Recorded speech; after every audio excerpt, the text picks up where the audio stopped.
이번 이 길위의 인문학의 능성동 솔밭 이 축제는 대구 시민들하고 또 향토문학관하고 지역 시인하고 이렇게 이 3인 각이 네트워크가 돼서 시작하게 된 거고요. 대자연 속에 와서 이렇게 이 축제를 개최하게 되는데요. 이것은 또 이 인문학이 숲속의 힐링화하고도 같이 연관이 있다고 생각을 합니다.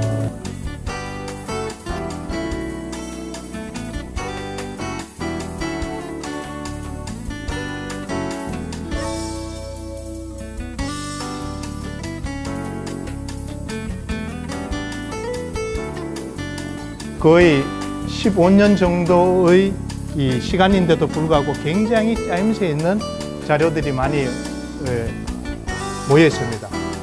요 전부 다 이 친구들입니다. 1900년대, 1901년 계산동, 남산동 뭐 그쪽으로 전부 다 태어나신 분들인데요. 이 빈처의 이 현진거는 대표적인 혹시 소설 기억나십니까? 운수 좋은 날. 운수 좋은 날 또요. 비사관과 러브레터. 예, 출세작 빈처 뭐 이런 이 작품들이 있는데 운수 좋은 날은 지금 사실 초기 근대 단편 소설의 백미입니다. 김농인, 그 다음에 현진건 이 두 양반이 상벽을 이룬다고 할 수 있겠죠. 이 운수 좋은 날은 이 제목에서도 운수 좋지 않는 날이잖아요. 그런데도 불구하고 그런 어떤 이 역설을 통해서 우리 독자들한테 그 시대의 하층민들에 대한 또는 일제 식민지 치하의 우리 이 국민들의 어려움을 이 운수 좋은 날을 통해서 역설로 이야기했다 해서 굉장한 주목을 받았습니다. 이 상화의 가장 중요한 특징은 뭐냐 하면 조국에 대한 강복에 대한 열망입니다. 물론 이 상화의 이제 이 중형과 맏형들이 전부 다 독립운동가 출신이지 않습니까? 이상백하고요. 이런 분들의 어떤 이 민족 저항을 그런 어떤 피를 그대로 받았는지 이상화 역시 상당히 그런 어떤 이 민족 저항 시인으로서 지금 알려지고 있다. 우리 보통 이상화의 대표작은 뭡니까? 빼앗긴 들에도 봄은 오는가. 그 빼앗긴 들에도 봄은 오는가라는 어떤 그 시의 모토가 된 들판이 어디죠? 수성볼입니다. 그죠? 예. 이분이 앞산을 잘 올랐다고 그래요. 앞산에서 그때 당시 수성볼을 보면 전부 다 이 범호 로타리까지 전부 다 벌입니다. 사실 제 어렸을 때만 해도 이 수성 쪽에서는 전부 다 이 벌이었고요. 이 논밭이었습니다.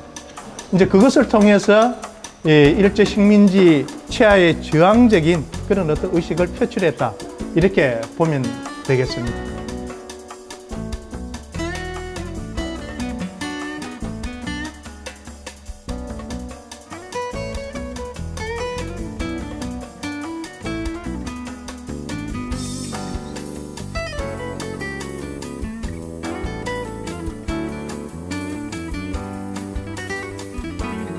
장하빈이라고 합니다. 반갑습니다. 그래서 이곳에 있는 순간 여러분은 바로 신의 영역으로 들어오신 겁니다. 신의 영역.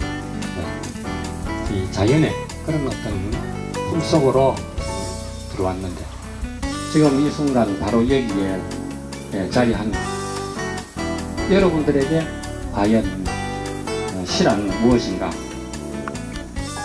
내가 그의 이름을 불러준 것처럼 나의 이 빛깔과 향기에 알맞은 누가 나의 이름을 불러다오. 나도 그에게로 가서 그의 꽃이 되고 싶다. 우리들은 모두 무엇이 되고 싶다. 너는 나에게, 나는 너에게 잊혀지지 않는 하나의 눈짓이 되고 싶다. 노인네 몇몇 내려놓고 뭉구적 돌아나간다. 19공탄처럼 활활 타오르는 문청 시절 시내 버스 뒷자리에 앉아 온종일 덜컹대다가 변두리 종점에 가 닿았던가. 어디론가 가는 버스를 타고 이 버스가 종점이 없이 끝없이 간다면 하고 생각하면서 경험했던 적이 한두 분들 있으시죠? 시인에게 있어서 노래와 그리고 집과 그리고 무작정 몸을 기댈 버스는 바로 시가 아닐까요? 당신은 무슨 일로 거리옵니까? 홀로 이 겨울에 주저앉아서 바르던 불보기가 돋아나오고 작물이 봄바람에 되저긴 때에 가도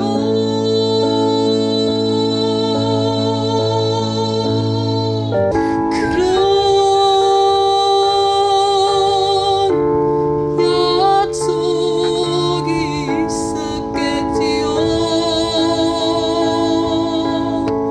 날마다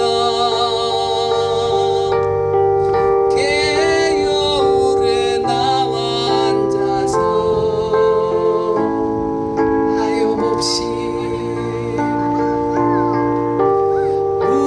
무엇을 생각합니다. 잊지 말라는 부탁이 네가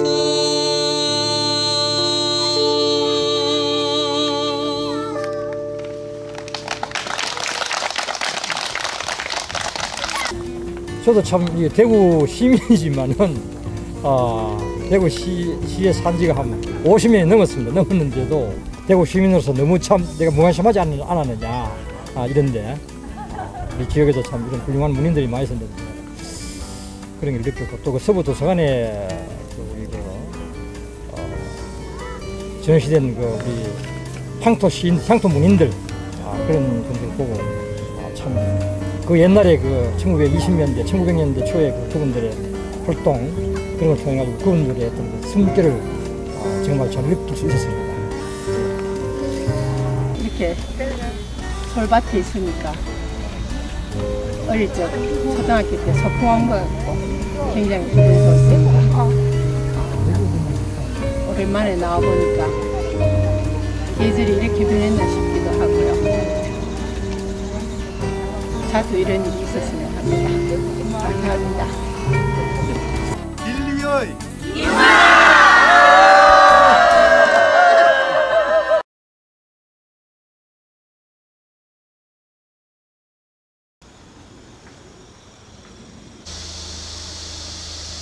네, 오늘 강의는 대구 문학의 시를 뿌린 사람들, 네, 이상화 선생을 비롯하여 친구신 빙어 현진건 선생, 고을 이장희 선생, 그리고 모구 백기만 선생을 언급하면서 상화를 집중적으로 조명하고자 합니다. 상화는 대구가 나온 불세출의 저항시인인데 상화를 대구의 상화로 한정하는 것이 아니라 대구를 넘어서 세계의 저항시인으로 우뚝 서게 하는 일에 우리가 본신의 힘을 모아야 할 것입니다. 오늘은 제가 우리 향토 대구가 낳은 불세출의 저항시인 이상화 선생에 대해서 잠시 소개를 하고요. 또 이 상화 지인이 대구를 넘어서 세계의 저항시인으로 우뚝 서게 하는 일에 여러분들이 큰 돌을 하나씩 놓아달라고 부탁을 하기 위해서입니다. 먼저 상화 선생을 이야기하기 전에 상화 선생과 동시대를 살았던 그런 작가들, 그리고 또 이분들이 우리 대구 문학, 한국 문학의 씨앗을 뿌리기 위해서 어떤 일을 했는지 잠시 한번 살펴보도록 하겠습니다. 네, 여기에 보니까 뭐죠? 제일 왼쪽에 네, 빙하 현진건입니다. 소설가죠. 네. 그 다음에 상화고, 그 다음, 네, 여기 이상화, 그 다음에 뭐죠? 네, 고월 이장입니다. 봄은 고향으로다. 그 다음에 또 여러분들 아마 중고등학교 교과서에 단편 많이 나왔을 겁니다. 빙하 현진건의 네, 빈처, 네, 운수 좋은 날 등등 있죠. 네. 이 세 분이 전부 다 네, 대구 시내에 네, 현재 그 상화 고택 중심으로 해서 네, 그 서성로 일대에 한 1km 이내 거리에서 근접하게 친구로 지냈습니다. 젊은 시절이었죠. 빙하는 아버지가 대구 우체국 국장이었습니다. 원래 서울 분이죠. 자, 이 세 분. 그 다음 또 한 분이 더 있습니다. 네, 여러분들은 잘 모르실 거예요. 모구 백희만 선생입니다. 그래서 이 세 분들의 연세가 어떻습니까? 거의 비슷하죠. 1900년 이렇게 두 분이 동갑이고, 그 다음에 상화, 그 다음에 네, 한 살씩 합니다. 자, 근데 여기에 보면은 네, 빙하와 상화가 보니까 어때요? 작고한 날이 똑같은 날이죠.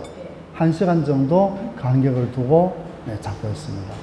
그리고 네, 빙하가 네, 상화를 백조동인으로 네, 당겨준다고 할까요? 네, 백조동인을 소개해 줬습니다. 그래서 그때 네, 상화가 좀 전국적인 그죠? 네, 문인들과 교류할 수 있는 그런 폭이 상당히 넓어졌죠. 네.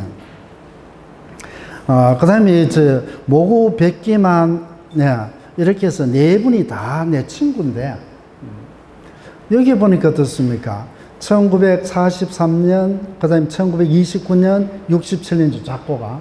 네, 그래서 모구 백기만은 네, 대구 시민의 노래를 작사하신 분입니다.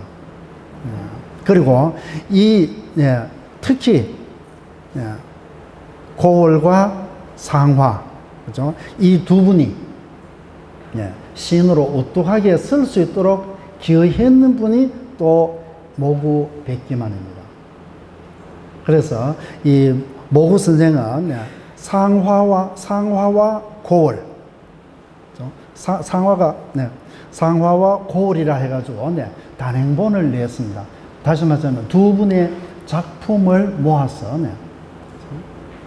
그래서 이것이 인연이 돼가지고 6.25 때는 서울에서 많은 문인들이 예술가들이 대구로 피난을 왔습니다. 이때 대구에 상고예술아카데미라 해서 요즘으로 말하면 예술대학과 같은 그런 곳입니다. 상고예술아카데미를 설립을 했어요.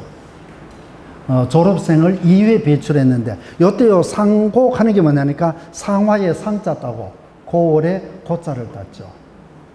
초대 원장으로 마혜송 선생이, 아동문학가 마혜송 선생이 원장을 임했어요.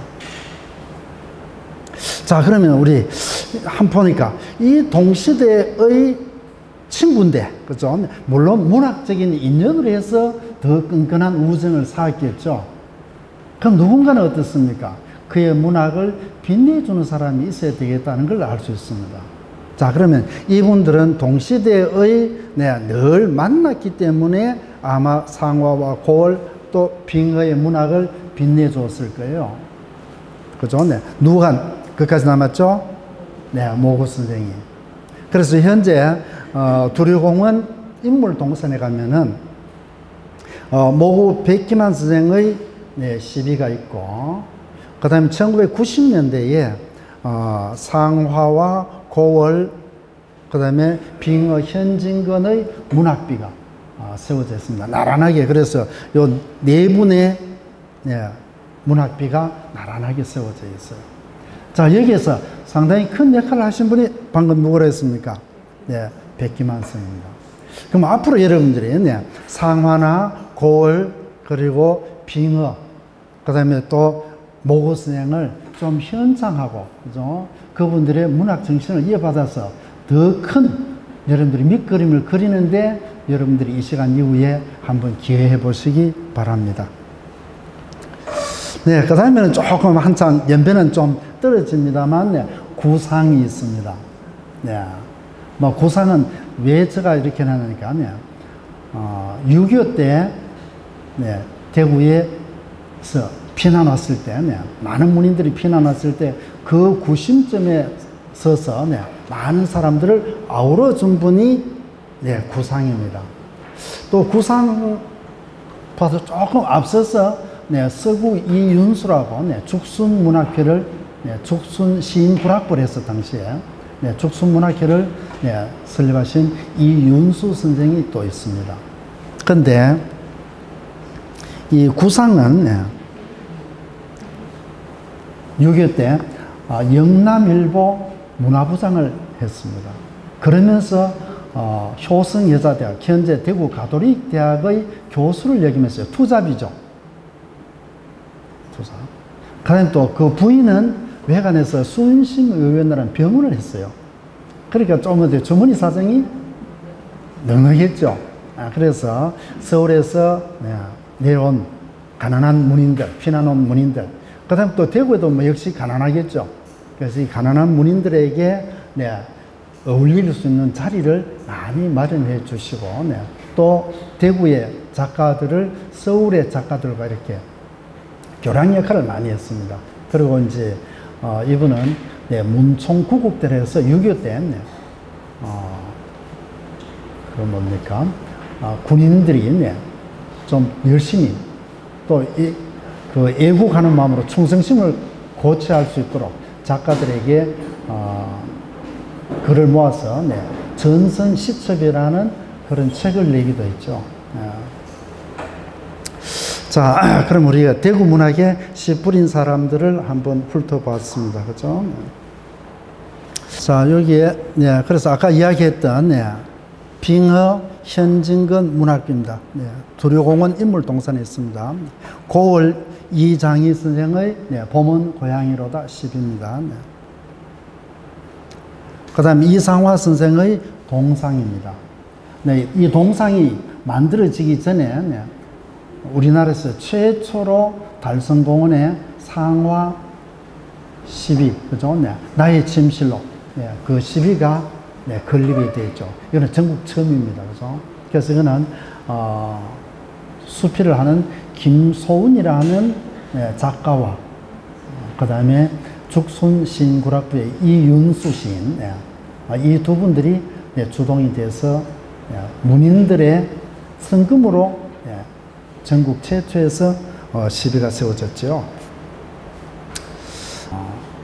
그런데 상화 선생의 문학관이 없다는 게 굉장히 저는 안타까워요.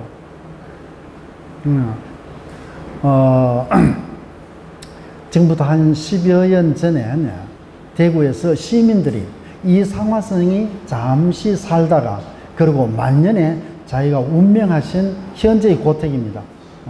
그 고택을 흘릴 단계에 있었는데 보존하자고 해서 그 시민운동으로 고택을 보존했습니다. 그렇죠? 그 고택이죠. 자기가 살았던 곳이에요. 그렇기 때문에 상화 문학의 흔적이라든지 자료를 전시할 수 있는 공간이 아주 작습니다. 그렇죠? 그래서 우리 대구에도 상화 문학관이 분명히 있어야 돼요. 그죠? 상화 문학관. 그러면 어떻습니까? 이거는 세계적인 저항시인. 이렇게 될 수 있잖아요. 그죠? 그 다음에 또, 고을 이장희 문학관, 빙하 현진거 문학관. 이렇게 특화가 돼야. 그죠? 그래서 요즘 여러분들이 그 식당도 보니까 어떻습니까? 종합으로 메뉴를 많이 하는 한식, 양식, 뭐 화식 다 하는 그런 그 식당이 좋습니까? 전문집이 좋습니까? 전문집이죠. 그래서 문학관도 역시 상화 문학관, 빙하 문학관 이렇게 해서 대구에 문학관이 좀 많아도 됩니다. 그죠? 현재 전국에 문학관이 한 50여 개가 있는데요. 대구에는 아직 문학관이 하나도 없어요. 굉장히 부끄러운 일이죠. 경부에는 여러분들이 아는 문학관 한번 이야기 들었어요. 구상, 육사, 조지훈, 독립목을, 그죠? 그 다음 저 김천에 백수, 정완영, 백수문학관, 꽤 되죠. 그 다음에 저 포항에 가면은 한옥구 문학관이 또 있습니다. 근데 대구가 왜 이렇게, 그렇죠. 여러분들이 한번 관심을 가져주세요. 보니까 어떻습니까? 봄은 고양이로다 하는 게 이게 금성이라는 잡지에 1924년에 나온 금성이라는 잡지에 실렸죠. 그러니까 왜 여기에 실렸느냐 하니까 그때만 해도 1920년대 우리나라에 문인들이 작품을 발표할 수 있는 지면이 없었어요.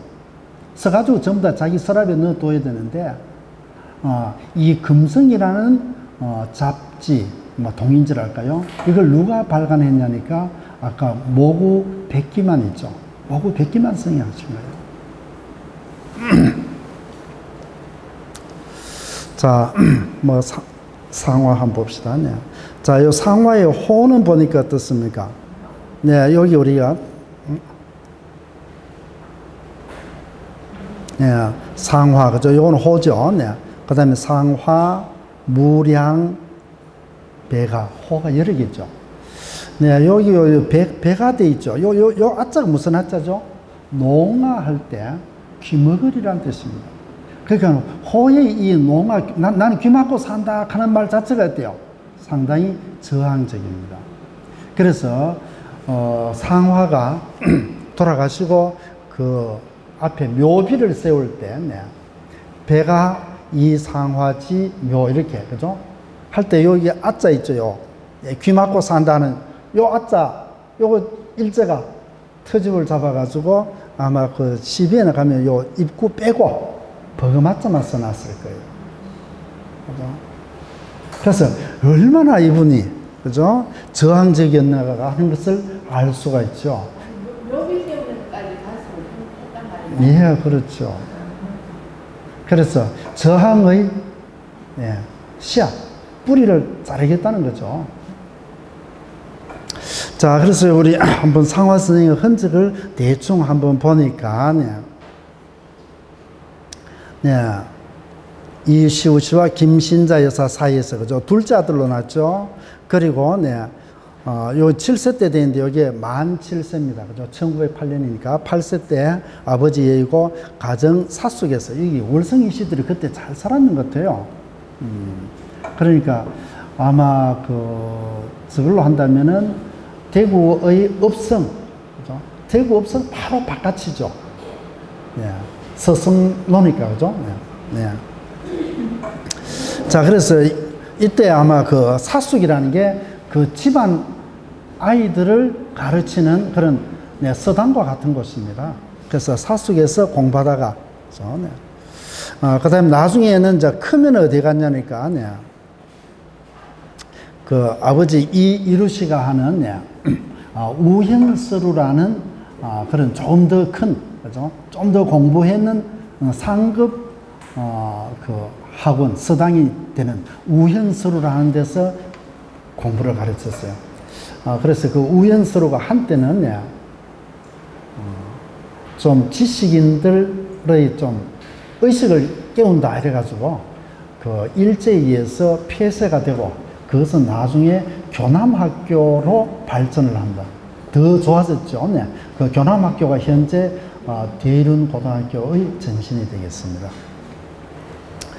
자, 그래서 여기 보니까 경성중앙학교, 현재 서울중앙고등학교입니다. 그죠? 하고, 그 다음에 아마 그 졸업은 못하고, 한 몇 년 전에 중앙학교 100주년에 상화 선생이 명예 졸업장을 받았습니다. 그리고 경성중앙학교는 어느 학교냐니까 현재 고려대학교, 그죠? 와 같은 재단입니다. 인촌 김성수 선생이 설립한 대단한 학교죠. 그리고 1921년 빙하 추천으로 백조 동인, 그죠? 그리고 22년에는 프랑스를 유학하려고 아테네 프랑스라는 일본으로 유학을 떠났죠. 그리고 이듬해 어떻습니까? 그 관동 대지진으로 아주 민심이 흉흉할 때 일제가 어떻게 했냐니까 이거 조선인들이 난동을 일으킨 거다. 그리고 우물에 뭐 독약을 넣었다. 뭐 이런 식으로 해서 조선인들은 잡히는 대로 무참하게 처단을 했어요.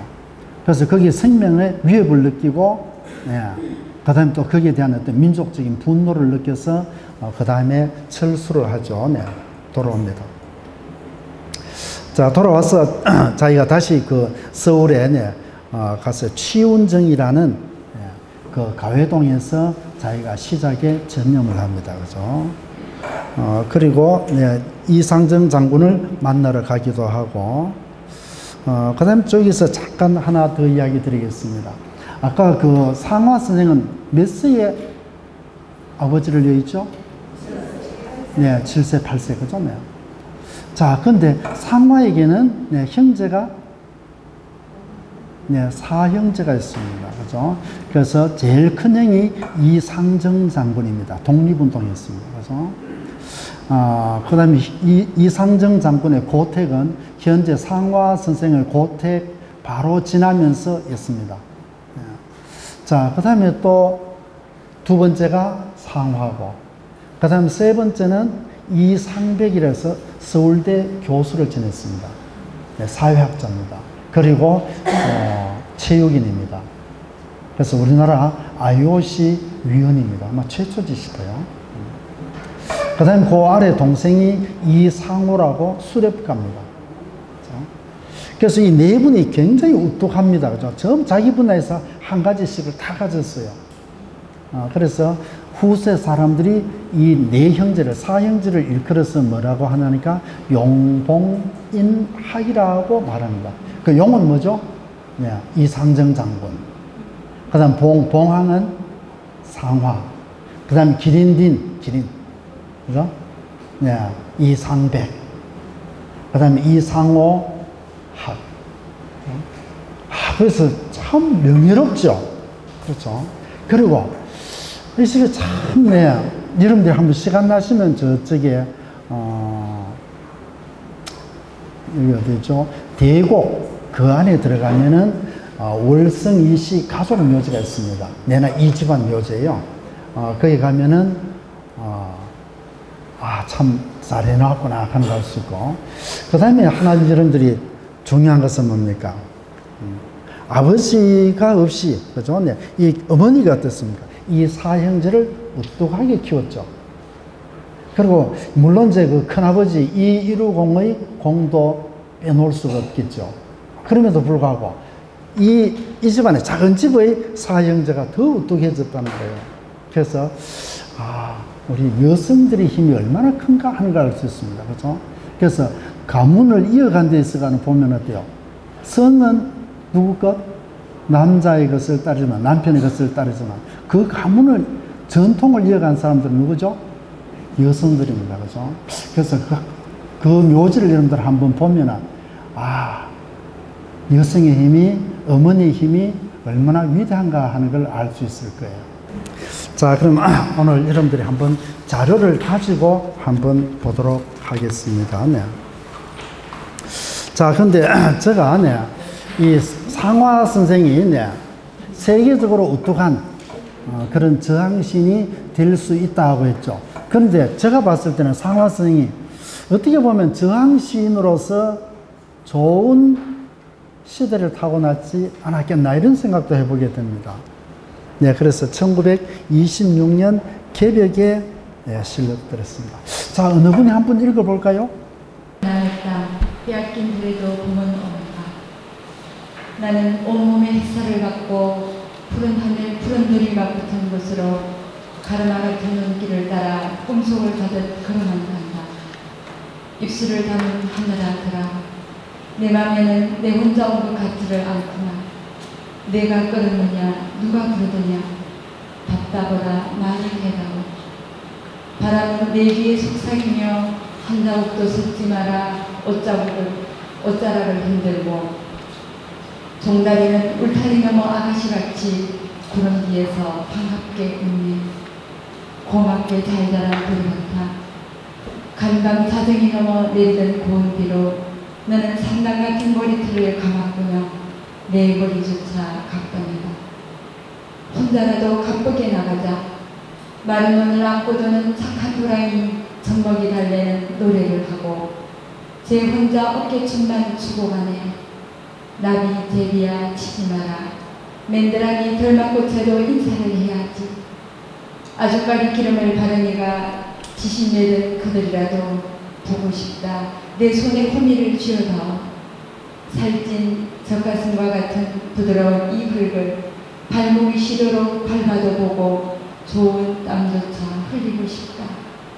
강가에 나온 아이와 같이 샘도 모르고 끝도 없이 닿는 내 분아, 무엇을 찾느냐, 어디로 가느냐, 무섭다 답을 하려나.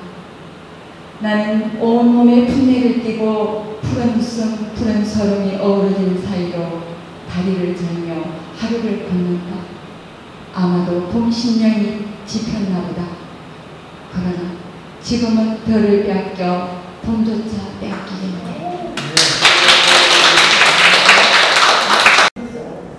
자, 저쪽에 오른쪽 네 번째 줄입니까? 물음표 들었죠? 이건 지금 그렇죠. 깝치지 마라. 90년 전에, 지금부터 약 한 90 내지 100년 전의 대구 지방 언어입니다. 자, 깝치지 마라가 무슨 뜻일까요? 재촉하지 마라. 이쪽은 다 안 해요. 그런데 서울 사람들은 깝치지 마라 하면 무슨 말인지 몰라. 뭐 누구는 뭐 까불지 마라 하던데. 자, 뭐 나중에 다시 이야기를 할 기회가 있습니다만, 아마 이 100년 전의 우리 대구말, 그 다음에 또 우리 아마 고어들을 보면 대부분 뭐죠? 우리 경상도 말입니다. 대부분은 좀 더 올라가면 신라어입니다. 그죠? 이두 쪽에 가까워.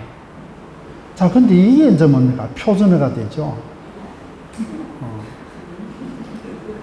왜? 문학적으로는 표준어예요.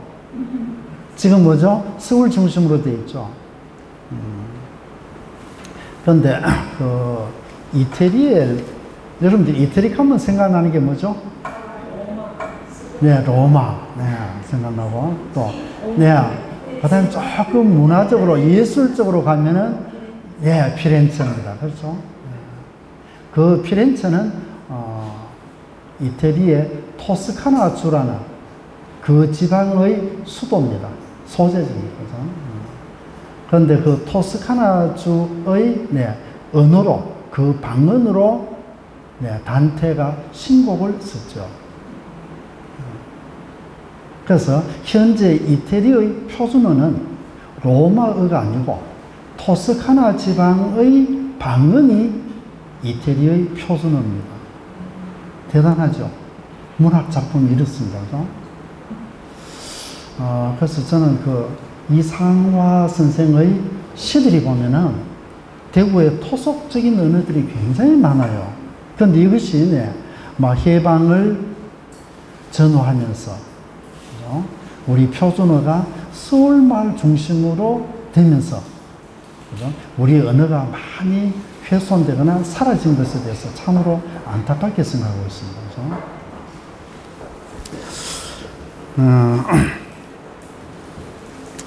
그 다음에 여기는 이제 1941년 서러운 해조라는 작품이 문장 종감합니다. 문장이라는 잡지가 이때 폐간됐어요. 왜 폐간했냐니까 상어 이태준 선생이 발행을 맡았는데요.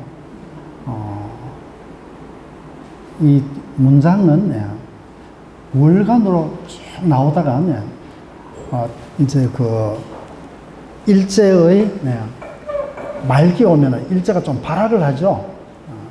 그래서 내선 일체에서 일본과 조선은 하나다, 이런 식으로 해서 우리 이름도 어떻습니까?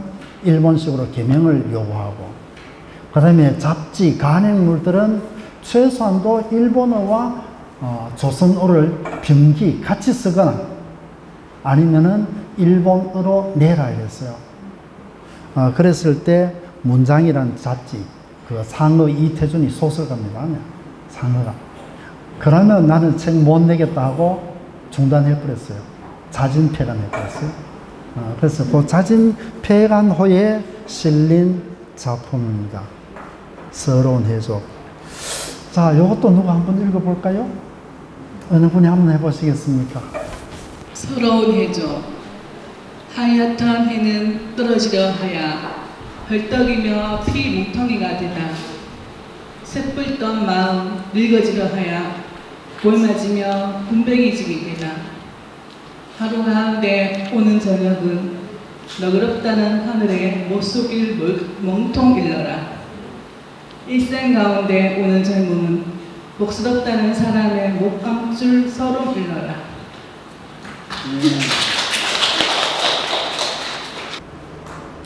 자, 문학인이 위대한 것은 뛰어난 작품을 창작하기 때문만은 아닙니다. 한 민족이나 또는 한 국가의 언어를 갈고 닦는데 바로 누가? 문인의 역할이 큽니다. 조금 전에 이야기했습니다만 단테가 신곡을 썼기 때문에 토스카나라는 그런 지방 방언이 이태리의 표준어가 된 것과 같습니다. 그래서 작가가 위대한 것은 그 언어를 갈고 닦고 하기 때문이다. 그리고 그 언어는 뭐죠? 그 공동체의 DNA가 녹아 있습니다. 예를 들어서 우리말 중에 몸이라는 말 있죠. 몸. 몸은 여러분들이 무슨 뜻일까요? 네, 몸, 모음, 모음, 모아놨다. 그죠? 몸은 모았다는 뜻입니다. 자, 그러면 뭘 모았을까요? 머리끝에서 발끝까지. 아, 맞죠? 머리끝에서 발끝까지. 자, 그런데 여기까지만 보는 사람도 있는데, 뭐를 모아놨죠? 보이는 것만 모아놓은 게 아니고, 보이지 않는 부분까지 모아놨습니다. 다시 말하면, 정신이라든지 마음까지 다 모아놨어요. 그럼 우리가 어떤 사람이 몸을 볼 때는 어떻습니까? 보이지 않는 정신까지 볼 수 있어야 됩니다. 자, 그럼 우리 이런 언어를 갈고 지키고 해주는 사람이 누구다? 문학인입니다. 그렇죠? 자, 그렇다면은 상화는 대구에서 나서 그리고 잠시 대구를 떠난 적이 있었다면 공부하기 위해서 떠난 외에는 삶의 터전을 대구에서 벗어난 적이 없습니다. 그만큼 어때요? 대구를 사랑하고 또 대구밖에 몰랐던 그런 사람이라고 볼 수 있고, 또 그의 시어들이 전부 다 토색으로서 지방의 향토색이 강하죠. 그래서 우리 향토색을 지키는 데는 굉장히 크게 기여했는데, 우리가 시를 이해한 데는 한 100년 정도의 시간이 지나고 난 뒤에는 어때요? 시를 이해한 데는 좀 난해한 점이 있더라. 그것은 무엇 때문이다? 우리의 언어가, 표준어가 뭘로? 서울을 중심으로 하는 말로 바뀌었기 때문입니다. 그리고 또 서울 중심으로 바뀌면서 지금 뭘까? 텔레비전이라든지 미디어의 발달로 언어가 어때요? 전부 다 획일화되고 있습니다. 그렇죠? 그래서 우리 한국어 안에서도 방언과 표준어에서 표준어 쪽으로 획일화되고, 그 다음에 세계 언어도 뭘로? 영어 쪽으로 획일화되고 있습니다. 그래서 소수 언어가, 소수 민족의 언어가 점점 줄어들고 있어요. 그런데 우리 말, 우리 글이 있다는 게 정말 세계에서 우리는 굉장히 자랑스럽게 생각해요. 그렇죠? 그런데 그 우리말과 우리 글을 또 한꺼풀 더 벗기고 들어가면은 우리 말과 글 속에, 말 속에는 어때요? 각 지방마다 고유한 토속어가 있습니다. 그 토속어가 바로 우리의 DNA와 무관하지 않다는 거예요. 그렇죠? 그래서 언어를 잘 파악을 해보면, 언어의 심층을 파고 들어가 보면은 그 언어를 쓰는 사람들의 사고방식이라든지 철학, 심리 다 이해가 될 수 있습니다. 그죠? 자, 그 다음 우리 쭉 내려와 가지고요. 1922년에 빙의의 소개로 백조 동인이 됐다고 했죠. 그리고 백조 3호에 나의 침실로 하는 시를 발표를 했습니다. 그래서 많은 사람들이 이 나의 침실로 이 시가 좀 퇴폐적이다. 그렇죠? 그래서 그때 이 상화나 그죠? 많은 지식인들이 자기의 포부를 못 펼치기 때문에 퇴폐적이거나 다시 말하면 뭐 술에 의존하거나 또 이 사회에 대해서 비관적이거나 그죠? 지극히 감상적이다. 그 결과에서 나온 시가 마돈나 나의 침실로 아니겠느냐 이렇게 생각하는데 저는 또 달리 한번 생각을 해봤습니다. 자, 그리고 퇴폐적, 현실 도피적인 그런 정서가 노출된 낭만주의 시가 나의 침실로라고 생각할 수 있는데 이것은 3.1 운동이 실패하고 난 뒤에 피압박 민족을 구원해 줄 마돈나가 끝내오지 않는 암담한 현실을 비장하게 노래하는 그런 지식인의 절규로 우리가 해석할 수 있다는 겁니다. 겉보기에는 뭐죠? 아주 낭만적이지만서도 사실은 어때요? 그 비장한, 그죠? 광복을 바라는 그런 비장한 그런 지식인의 절망적인 그런 심사가 담기다고 볼 수 있다는 겁니다. 그래서 시가 참 좋은 것은 이 은유 뒤에 있는 여백이 굉장히 크다는 겁니다. 그 여백을 각자 자기 나름으로 소화하는 것, 그죠? 그래서 아까 이야기했습니다만, 특히 시인은 위대하게 만드는 사람들은 누구죠? 시인이 위대한 시를 써서이기도 하지만서도 평론가가 좋은 평을 하듯이, 그죠? 독자가 그 시를 자기 것으로 소화해서, 그죠? 그 시를 더 빛나게 할 수 있는 겁니다. 그죠? 자, 그리고 1926년 개벽지에 빼앗긴더라도 봄은 오는가 조금 전에 감상했는 시를 발표했죠. 그리고 세계에서 많은 저항 시인들이 있습니다만 그 압박 하에서 그 정권 하에서 저항시를 발표했는 사람은 지극히 드뭅니다. 그런데 상화는 그 서슬프른 일제치하에서, 그죠? 극에 달하는 일제치하에서 빼앗긴더라도 봄은 오는가를 발표했습니다. 그래서 개벽은 판매 금지 처분을 당합니다. 그리고 많은 저항시들은 대부분 어때요? 서랍 속에서 잠들었다가 상황이 바뀌어졌을 때 발표되는 예가 지극히 많았습니다. 그죠? 그리고 상화는 문학 활동을 했는 것은 약 한 10년 정도 되고 본격적으로 작품 활동을 했는 것은 약 한 7년 정도가 됩니다. 그동안에 시조와 시를 포함해서 한 60여 편 썼고요.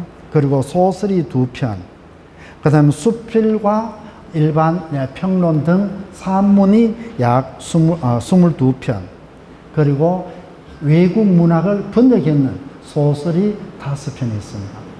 그 외에도 이분이 한국 문학사를 정리하다가 건강관계로 끝을 맺지 못했죠. 그리고 이분이 문학관을 엿볼 수 있는 것이 삶은 살아간다는 것은 충동의 연속이고 충동은 생활 그 자체이며 그 충동을 기록하는 것이 시라고 했습니다. 그래서 문학인은 삶을 기록하기 위해서는 남다른 책임이 있어야 되고 그 책임은 곧 민족 언어를 지키는 일이라고 평소에 상화가 이야기를 했습니다. 자, 그럼 우리 그 충동의 연속이고 그 충동은 뭐죠?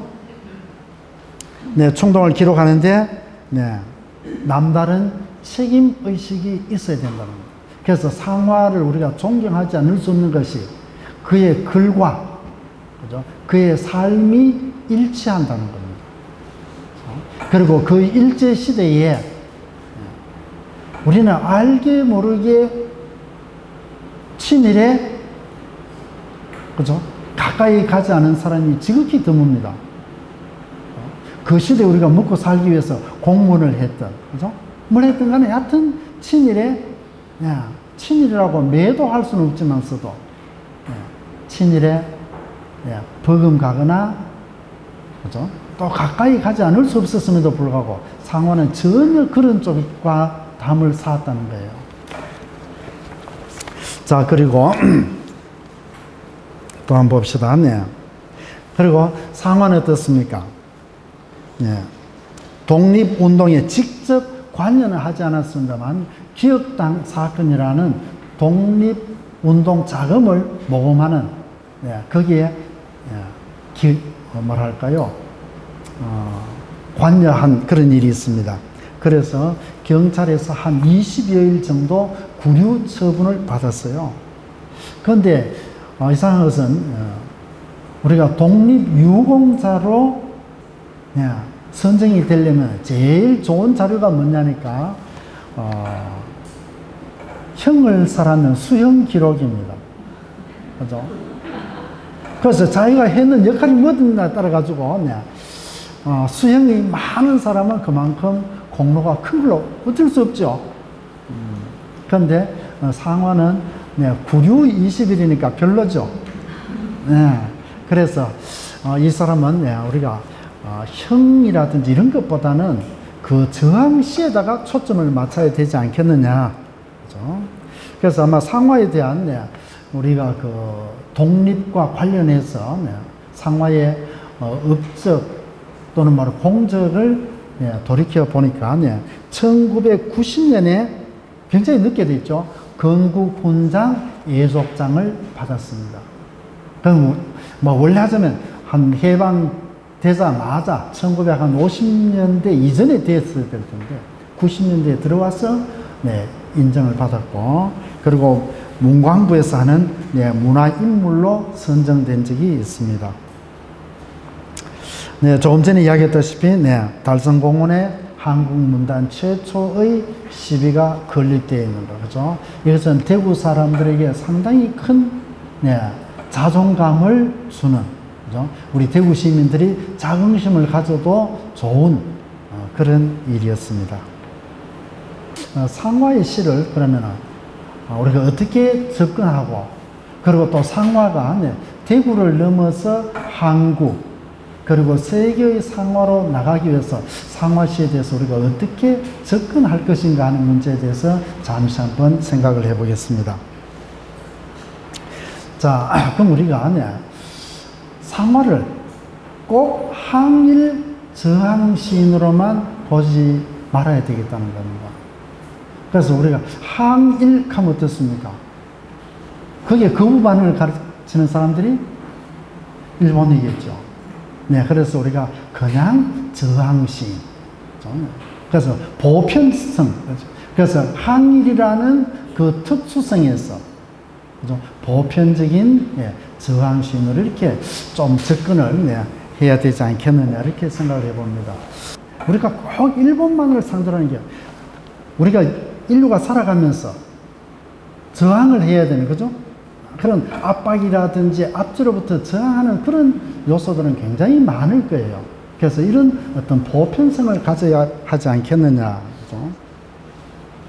그래서 상화시가 빛나는 것은 일제치하에 살벌했던 그 시대를 산 사람들에게 뿐만 아니고 전 세계인이 치를 떨고 다시는 이 지구상 어느 곳에서도 그런 일이 일어나지 않아야 된다는 거, 그죠? 이걸 보여줘야 된다는 겁니다. 그래야 공감대가 크게 형성된다는 거죠. 자, 그리고 또 하나 놀라운 것은요, 이상화 선생 고택에는 일본 문인들이 많이 옵니다.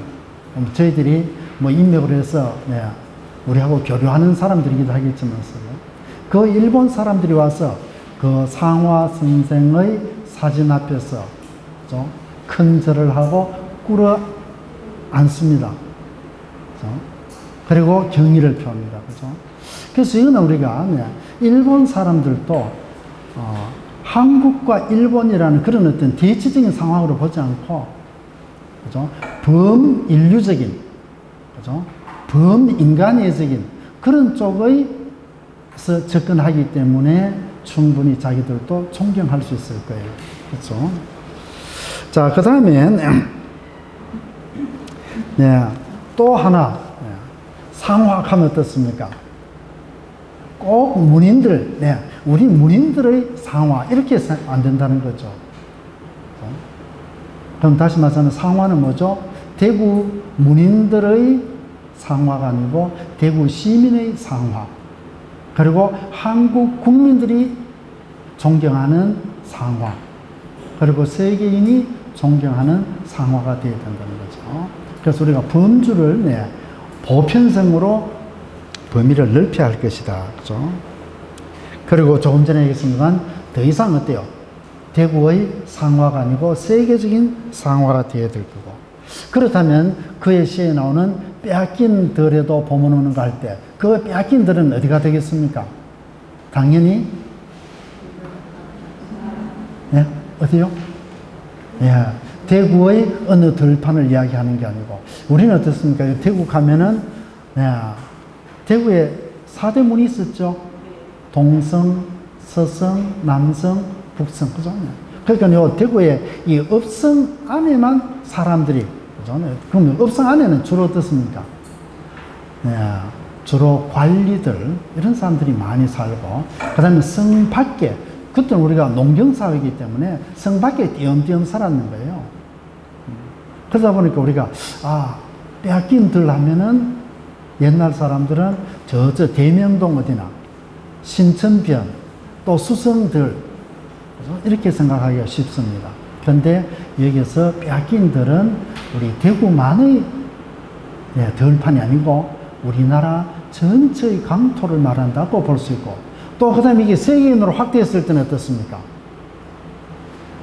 세계 어느 지역이든 압박을 받고 있는 그 지역의 땅, 연고지가 되겠죠. 그래서 이렇게 범위를 좀 넓혀야 되겠다, 이렇게 생각이 들고요. 상화는 우뚝함에도 불구하고 우리나라 독립을 위해서, 그렇죠?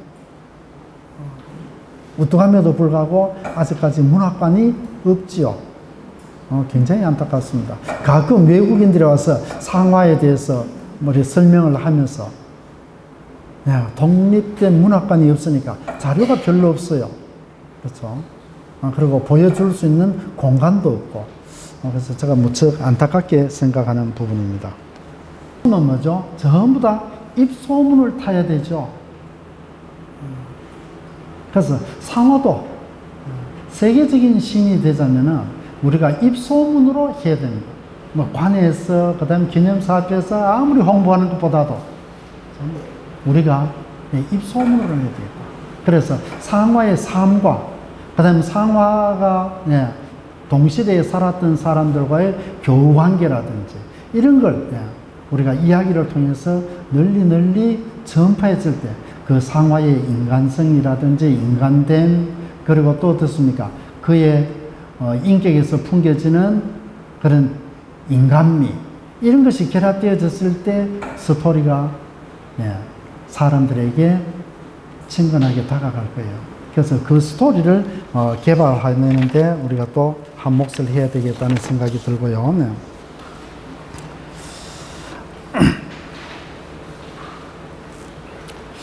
자, 그래서 사람들이 이야기합니다. 대구와 상화는 어떻습니까? 대구에서 나서 대구에서 죽었죠. 대구를 떠난 적이 별로 없습니다. 그런데 대구가 상화에게 해준 게 뭐가 있느냐, 그죠? 그래서 어떤 분이 말하기를 대구가 상화한테 해준 게 있다면은 생명을 탄생되게 했는 것밖에 없다. 다시 말하자면 뭐죠? 고향이라는 그 뿌리밖에 준 것이 없다. 그런데 실제 상화는 어떻습니까? 대구를 위해서 많은 역할을 했죠. 이제 우리가 상화의 그 그늘에 기대해서 우리가 덕을 봤다면은 이제 우리는 다시 어떻습니까? 상화를 띄우는, 그죠? 그리고 상화를 제대로 이해하고 평가하는데 우리가 인색하지 않아야 되겠다. 이렇게 생각하면서 경청해 주셔서 고맙습니다. 마치겠습니다.